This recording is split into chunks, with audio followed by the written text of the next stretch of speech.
بہت عرصہ ہوا کہ ایک مغرور اور بدکار شہزادہ تھا جو سوچتا تھا کہ کس طرح اس دنیا کی مملکتوں کو فتح کیا جائے۔ انسانیت اس کے نام سے کانپنے لگے۔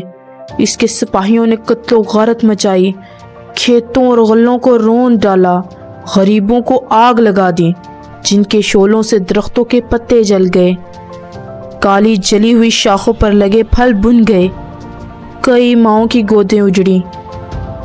مگر سپاہیوں نے ان پر ظلم و ستم جاری رکھا۔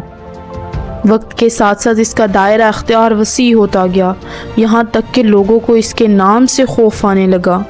ان فتوحات سے حاصل کیے ہوئے سونے اور لوٹے ہوئے قیمتی خزانوں کو حاصل کر کے اس نے اپنی سلطنت کو ایسی چیزوں سے بھر دیا جن کا دنیا میں کوئی ثانی نہ تھا۔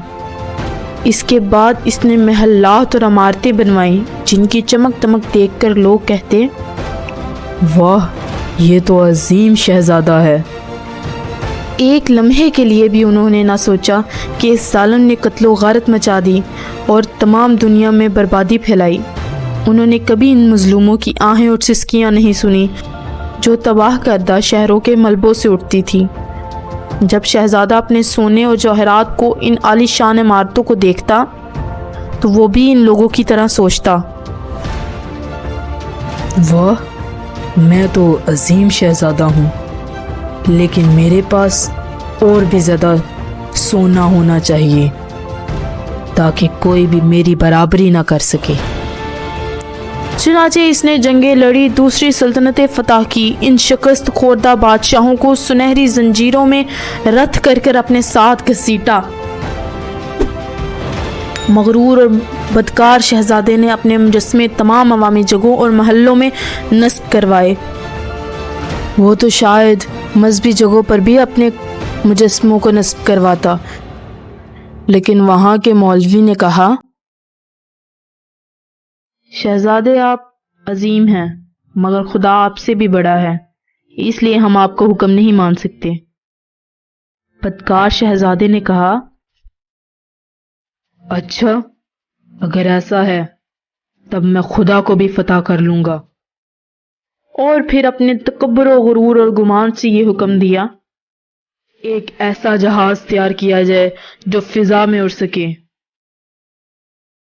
اور اس میں ہزارہ بندوقوں کی نالیاں جمع کی جائیں۔ شہزادہ اس جہاز کے بیچ میں بیٹھ کر صرف ایک بٹن دبا کر ہزاروں بندوقوں کو ایک ہی ساتھ چلا سکتا تھا۔ اوپر بلندی سے پہاڑ اور جنگل کھیتوں کی طرح دکھائی دے رہے تھے۔ تب خدا نے اپنے ہزارہ فرشتوں میں سے ایک فرشتے کو بھیجا۔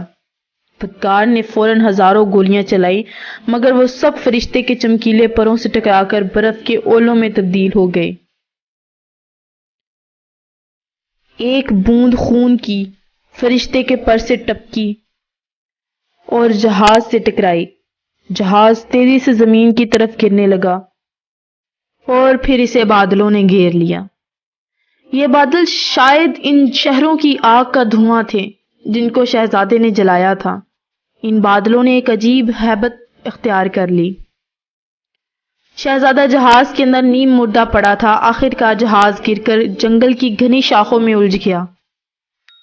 میں خدا کو فتح کروں گا، میں نے یہ عہد کیا تھا، میرا عہد پورا ہو گیا۔ تب اس نے آنے والے 7 سالوں میں اپنے لیے ایک نیا مضبوط اور عظیم الشان جہاز بنوایا جس پر وہ ہوا میں اڑ سکتا تھا۔ اس میں اس نے سخت ترین لوہے کی برچیاں لگوائیں تاکہ ان سے جنت کی حفاظتی دیواروں کو گرا سکے۔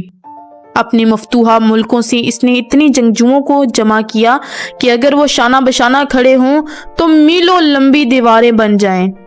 ان کے لیے بھی اڑنے والے جہاز بنوائے۔ وہ تمام سپاہی اپنے اپنے جہازوں میں سوار ہو گئے، مگر جب شہزادہ جہاز کی طرف بڑھا تو خدا نے مچھروں کا ایک جھنڈ بھیجا۔ یہ مچھر شہزادے کے ارد گرد چکر لگانے لگے اور بنبناتے ہوئے اس کے چہرے اور ہاتھوں پر ڈنگ مارنے لگے۔ شہزادے نے غصے سے ہوا میں تلوار چلائی، مگر وہ ایک بھی مچھر کو نہ چھو سکی۔ ایک مچھر نے شہزادے کے کان میں رینگ کر ڈنگ مارا اور کان سے نکل کر اس نے شہزادے کے جسم پر ڈنگ مارنا شروع کر دیا، جس کے ڈنگ مارنے سے شہزادے نے اپنے کپڑے پھاڑ ڈالے۔ اس کے سب جنگجو اس پر ہنس رہے تھے اور اس کا مذاق اڑا رہے تھے۔ شیطان شہزادہ جو خدا کو فتح کرنے چلا تھا پاگل ہو چکا تھا۔ اس پاگل کو ایک مچھر نے شکست دی۔